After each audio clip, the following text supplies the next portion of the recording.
கிட்டத்தட்ட 2 மணி நேரமாக இந்த ஃப்ளெக்ஸ் பேனர் மட்டும் பார்த்து அமர்ந்திருக்கின்ற பெருமதிப்புக்குரிய தாய்மார்களே, சகோதரிகளே, உங்கள் அத்தனை பேருக்கும் முதல்ல நான் நன்றியை சொல்ல கடமைப்பட்டிருக்கிறேன். ஒரு சில கட்சி கூட்டங்களில் பார்த்தீங்கன்னா ஒரு கலை நிகழ்ச்சியோ ஏதோ இருந்தால் ஒரு என்டர்டைன்மெண்ட் இருக்கும்.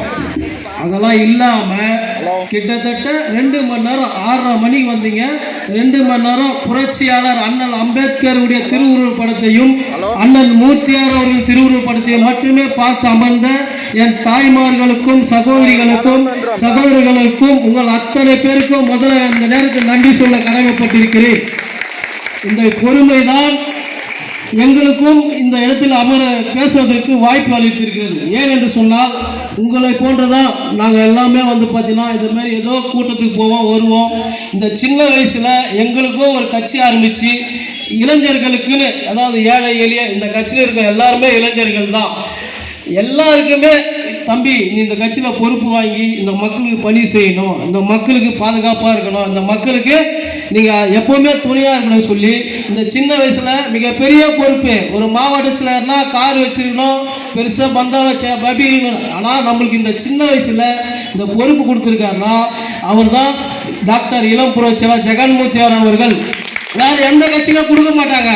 இப்போ ஒரு சாதாரண ஒரு பள்ளிக்கூடத்தில் பேசணும்னா கூட ஒரு கலை நிகழ்ச்சியில் நல்லா படிக்கிற பசங்களை கூப்பிட்டு, தம்பி இதான் கண்டென்ட், இதான் படிக்கணும், வர கெஸ்ட் எல்லாம் இதுமாரி சிறப்பு கெஸ்ட் வராங்க, இந்தமாரிலாம் சொல்லி தான் பேச வைப்பாங்க. ஆனால் ஒரு தாய் தன் மகன் பேசாவிட்டாலும் அந்த பேசுவதை கேட்டு சந்தோஷப்படுவாங்க. அதே போல் தான் என் தலைவனும் தாய்க்கு சமமானவர். எங்களுக்கெல்லாம் இது மேலே பேரில் பேசி பழக்கம் கிடையாது. அருமையான சைக்கிள் ஆகட்டும், இங்கே இருக்கிற அத்தனை பொறுப்பாளருங்க சாதாரண அங்கங்கே ஒரு கூலி வேலைக்கு போகிறவங்க சாதாரண ஆட்கள் தான். ஆனால் இவ்வளோ பெரிய கூட்டத்தை நடத்தணும் என்று சொன்னால் எந்த தைரியம் என்று சொன்னால் எங்கள் தலைவர் மாவீரன் பூவை மூர்த்தியார் மட்டுமே. அடுத்தபடியாக இந்த புரட்சி பாரதம் கட்சி கொள்கை விளக்கு தெருமுனை கூட்டம் அண்ணல் அம்பேத்கர் அவர்களின் நினைவு நாளை முன்னிட்டு இந்த இடத்துல நடக்குது என்று சொன்னால் நீண்ட நாள் கனவு. எத்தனையோ கூட்டத்தை அந்த மாறி ஹோட்டலில் நின்று வேடிக்கை பார்த்துட்டு நாங்கள் நின்று போயிருப்போம். நீண்ட நாள் கனவு இது. சைதாப்பேட்டையில் 2வது கூட்டம். முதல் கூட்டம் 2023 செப்டம்பர் 2 மாவீரர் தினத்தை முன்னிட்டு சைதாப்பேட்டை மேற்கு சைதாப்பேட்டை பேருந்து நிலையம் அருகில் நடைபெற்றது. அன்னைக்கு இதே மாதிரி தான் சரியான மழை. 2.5 மணி நேரம் 3 மணி நேரம் வெயிட் பண்ணுகிறாங்க. எல்லாருமே வெயிட் பண்ணுகிறாங்க. ஒரு இடத்துல கூட ஒரு ஆள் கூட எழுந்து போல. அன்னைக்கும் அதே பொறுமையோடு இருந்து அந்த கூட்டத்தை வெற்றி பெற வச்சாங்க. ஏன்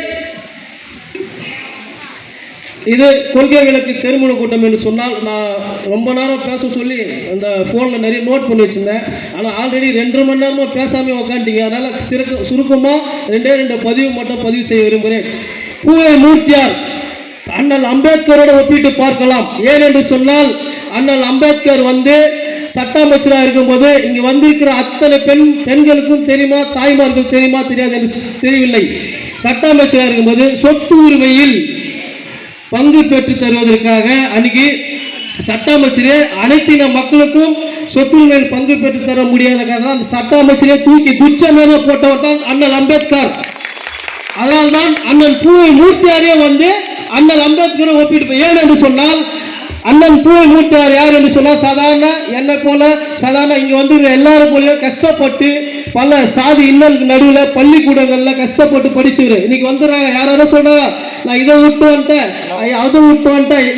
எந்த ஒரு அரசியல் வாரிசாக இருந்தாலும் மட்டும்தான் இங்கே அரசியல் நடத்த முடியும்.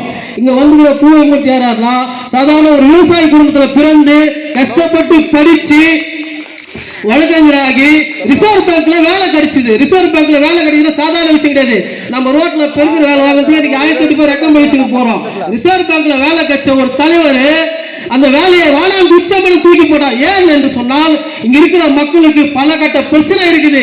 இந்த பிரச்சனை எல்லாம் என்னால இந்த சீட்ல உட்காந்து வேலை செய்ய முடியல, என்னால அந்த வேலையை தேவைன்னு சொல்லி இந்த மக்களுக்காக தூக்கி போடுறது தான் பூவை மூர்த்தியார் அவர்கள். அவரை தான் நாங்கள் தலைவராயத்தில் எந்த நடிகரே தலைவராயத்தில். ஏன்னா இன்னைக்கு 1000 பேர் 1000 சப்போர்ட்ல வந்துடலாம். கஷ்டப்பட்டு வரவனை உயர்த்தி பார்க்கிற ஒரே கட்சி இந்த புரட்சி பாரத கட்சி மட்டும்தான்.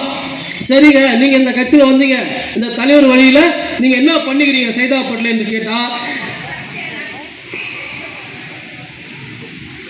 கிட்டத்தட்ட ஒரு 2 வருஷத்துக்கு முன்னாடியோ 3 வருஷத்துக்கு முன்னாடியே இருக்கும். அண்ணன் அமுல்ராஜ் நானும் தான் அந்த நிகழ்ச்சிக்கு போகிறோம். என்னன்னா போலீஸ் ஸ்டேஷன் சாதாரணமாக போகிறோம். அங்கே போனால் ரோட்டில் ஒரு அம்மா கடை போட்டிருந்தாங்க. அந்த கடை போட்டிருந்தவங்கள ஒரு பெரிய கும்பல் வந்து அடிக்கிறாங்க, உதைக்கிறாங்க.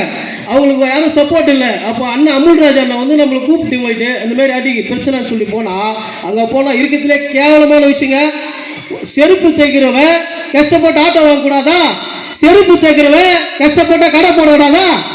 அவனுக்கு தனிப்பட்ட பிரச்சனை வரும்போது இந்த சாதியை சொல்லி சாதாரண ஒரு செருப்பு தைக்கிறவன் நீ எங்க சென்னையில் வந்து சைதாபுரில் வந்து ஆட்டோ வாங்குவேன், வீடு கடை வாங்குவேன், நாலு வீடு வாங்க, எங்க முன்னாடி கார் வாங்க சொல்லி சினிமா டைலாக் மாதிரி பேசி ஒரு பெண்மணின்னு கூட பார்க்காம அவங்கள அடிச்சாங்க. இதே ஆலந்தூர் ரோட்டில் உடனடியாக அந்த விஷயத்தை கையில் எடுத்து எங்கள் தலைவர் வழியில் காவல்துறையிடம் புகார் கொடுத்து அத்தனை பேர் மீதும் வழக்கு போட வச்சாங்க. அத்தனை பேர் மீதும் வழக்கு போட. இதான் புரட்சி பாரதம். இந்த புரட்சி பாரதம்ன்றது சாதாரண சாமானிய மக்களுக்கான கட்சி, சாலையோர வியாபாரிகளுக்கு பாதுகாப்பான கட்சி.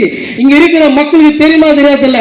ஒரு அம்மா வந்தாங்க, அம்மா எனக்கு முதியோர் பென்ஷன் வரல, வா தாசில்தார் பார்க்கலாம். இதே ஆத்தங்கரை காவாங்கரை பகுதியில் மழை வரப்பெல்லாம் வெள்ளம் வரும். அண்ணன் மாதிரி அண்ணன் நம்ம கட்சி நிர்வாகிகளாம் கூட்டு போயிட்டு அவங்களுக்கு வந்து வீடெல்லாம் தரல, ஹவுசிங் கூட தரல. ஆனா அதிகாரி என்ன சொல்றாங்க, இங்க ரோடு வருது, உங்க காவா வரத்துல எடுக்கிற சொல்லி அந்த வீடெல்லாம் எடுக்கிறதுக்கு ஜேசிபி எல்லாத்தையும் வந்துட்டாங்க. இமிடியேட்டா அப்பவே நாங்கள் பொறுப்பாளர்லாம் போயிட்டு அண்ணனை கூப்பிட்டு போயிட்டு இந்த இதெல்லாம் காட்டினோம். ஆனால் இமிடியேட்டா போயிட்டு இந்த இடிக்கு வந்த வண்டி அதிகாரி எல்லாம் ஐயா இந்த மாதிரி வந்தீங்க, அவங்களுக்கு மாற்று இடம் கொடுங்க, கொடுத்துட்டு அப்புறப்படுத்துங்க அப்படின்னு சொல்லி ஒரு கோரிக்கை வச்சு இமிடியேட்டா நிப்பாட்டி 2023-24 220 வீடு செம்மஞ்சேரியில் வாங்கி கொடுத்தோம். 220 வீடு. நீங்க யார் வேணாலும் சொல்லலாம், எங்க ஆட்சியில் கொடுத்தோம், உங்க ஆட்சியில் கொடுத்தல.